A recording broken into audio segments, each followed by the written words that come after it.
ఉమ్మడి తూర్పుగోదావరి జిల్లాలో పలు నియోజకవర్గంలో డీజిల్ కొరత, పెట్రోల్ బంకుల వద్ద టిన్నులతో క్యూలైన్లో గంటల కొద్ది వేచి చూస్తున్న వినియోగదారులు. వాహనాలు జిల్లాలో వివిధ ప్రాంతాల్లో డీజిల్, పెట్రోల్ కొరతపై రావడంతో వాహనదారులు పెట్రోల్ బంకుల వద్ద క్యూ కడుతున్నారు. ఆయిల్ దొరకడం లేదన్న వార్తలు గుప్పుమనడంతో పెట్రోల్ వాహనదారులు, రైతులు టిన్నులతో బంకుల వద్దకు చేరుకుంటున్నారు. దీంతో వినియోగదారులు గంటల కొద్ది లైన్లలో వేచి చూడాల్సిన పరిస్థితి అయితే నెలకొంది. ప్రస్తుతం వరి పంట కోత దశలో ఉండడంతో వరి కోత యంత్రాలకు అవసరమైన డీజిల్ బంకుల్లో లభ్యం కాకపోవడంతో రైతులు, వరి కోత యంత్రాల యజమానులు తీవ్ర ఆందోళన చెందుతున్నారు.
నుంచి వాడపిల్లి వెళ్ళేటప్పుడు కూడా ఇదే ఇబ్బంది. రోజులు 3:30 బయలుదేరం ఆగి ప్రతి పెట్రోల్ బంక్లో ఎక్కడ లేదని చెప్పాడు.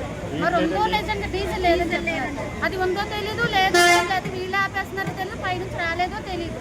చంటి పిల్లలతో ఎండలో ఇంత బీభత్సంగా మేము బాధపడుతున్నాం అంటే మరి గవర్నమెంట్ తీసుకోవాల్సిన చర్య చేయాలి కదా.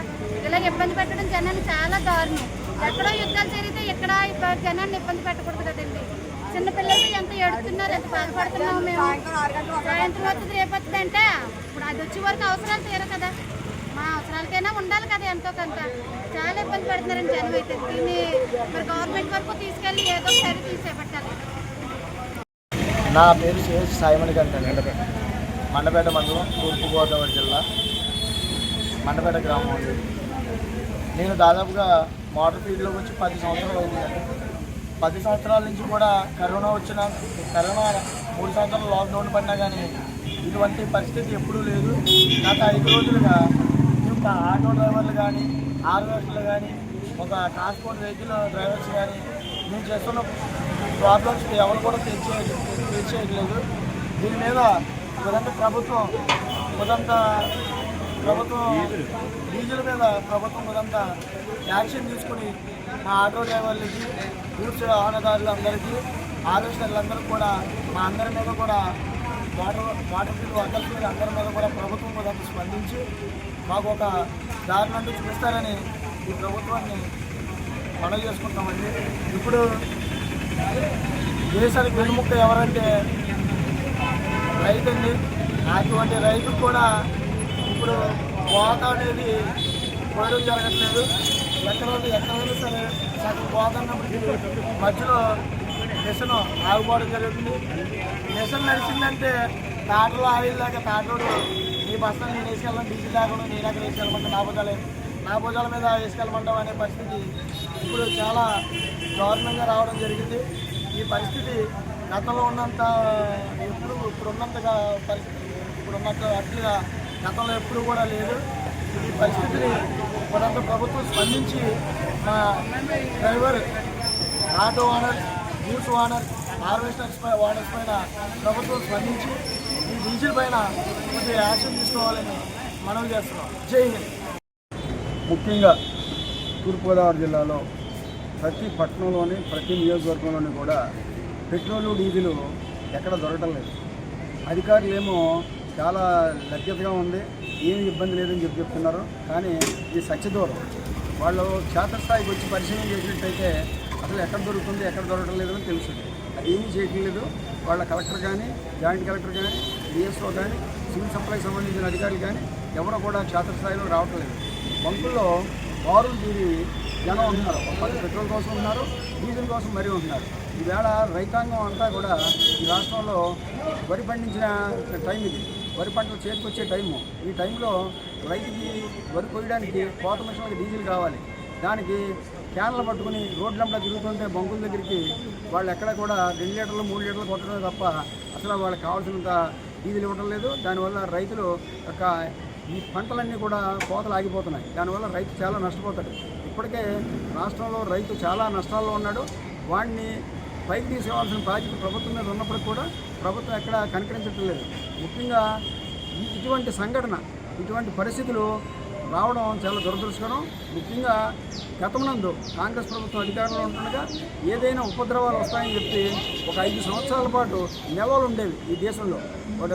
గ్యాస్ కానీ, పెట్రోల్ కానీ, ఆహార ఉత్పత్తులు కానీ అన్నీ కూడా ఒక 5 ఇయర్స్కి ఒక ప్లాన్గా దాచి ఉంచేవారు. ఈవేళ ఆ పరిస్థితి ఎక్కడా లేదు. అది లేక ఈ కేంద్ర ప్రభుత్వం, ఈ రాష్ట్ర ప్రభుత్వం దుర్మార్గమైన చర్యల వల్ల ఈవేళ రైతు నష్టపోతున్నాడు, ప్రజలు నష్టపోతున్నారు. తక్షణం స్పందించి వెంటనే ఈ రాష్ట్రంలో రైతానికి కావాల్సినటువంటి డీజిలు, అలాగే పెట్రోలు, అలాగే ఆటో వాళ్ళు కానీ, చిన్నకారులు కానీ, వాహనదారులు కానీ వీళ్ళందరూ తీవ్ర ఇబ్బందులు పడుతున్నారు. వీళ్ళందరూ ఇబ్బందులు లేకుండా వెంటనే కలగజేసుకోమని చెప్పేసి నేను సివిల్ సప్లైస్ డిపార్ట్మెంట్ వారిని, అలాగే మన కలెక్టర్ని, అలాగే జాయింట్ కలెక్టర్ని, డిఎస్ఓని వీళ్ళందరినీ కూడా నేను కోరుతున్నాను. ఇది కానీ చేయకపోయినట్టయితే తక్షణం ప్రజలు రోడ్డు మీదకి వస్తారు. మేమందరం దానికి మీరంతా బాధ్యత వహించాల్సి ఉంటుంది. మీరు ప్రభుత్వం చెప్పేది ఒకటి, ప్రభుత్వం పక్కన చంద్రబాబు నాయుడు గారు ఏమో ఎక్కడ కూడా కొరత రాకుండా చూడాలని చెప్తున్నాడు. కానీ మీరు ఎక్కడ చేయట్లేదు. మీరు ఎక్కడ శుభ్రంగా హాయిగా రోమ్ సామ్రాజ్యం తగలబడిపోతుంటే నీరో చక్రవర్తి గారు పిల్లలు వాయించుకుంటూ కూర్చున్నట్టు మీరు ఎక్కడ కూర్చుని మీరు వ్యవహారం చేస్తున్నారు తప్ప క్షేత్రస్థాయిలోకి రావట్లేదు. ఖచ్చితంగా వచ్చి వెంటనే ఈ బంకుల మీద కూడా దాడులు చేయండి. ఎవడన్నా నిల్వలు పెట్టినట్టయితే సీజ్ చేయండి. లేని పక్షంలో వాళ్ళు సప్లై చేయని పరిస్థితులు ఉంటే వెంటనే ఆయిల్ కంపెనీలు అన్నింటికి తగిన డైరెక్షన్ ఇచ్చి వెంటనే వాళ్ళని ఆయిల్ అన్ని బంకులకి పూర్తిగా సప్లై చేసే విధంగా చేయమని చెప్తున్నాను. కొంతమంది బంకు యజమానులతో కూడా నేను మాట్లాడడం జరిగింది. వాళ్ళు డబ్బులు కడితే 12,000 లీటరు ఒక ట్యాంకర్కి డబ్బు కడితే అందులో 3,000 లీటర్లు ఏమో డీజిల్ ఇచ్చి 9,000 లీటరు పెట్రోల్ ఇస్తున్నారట. దానివల్ల మరీ కొరత వస్తుంది. అంచేత వాళ్ళకి కావాల్సిన గతంలో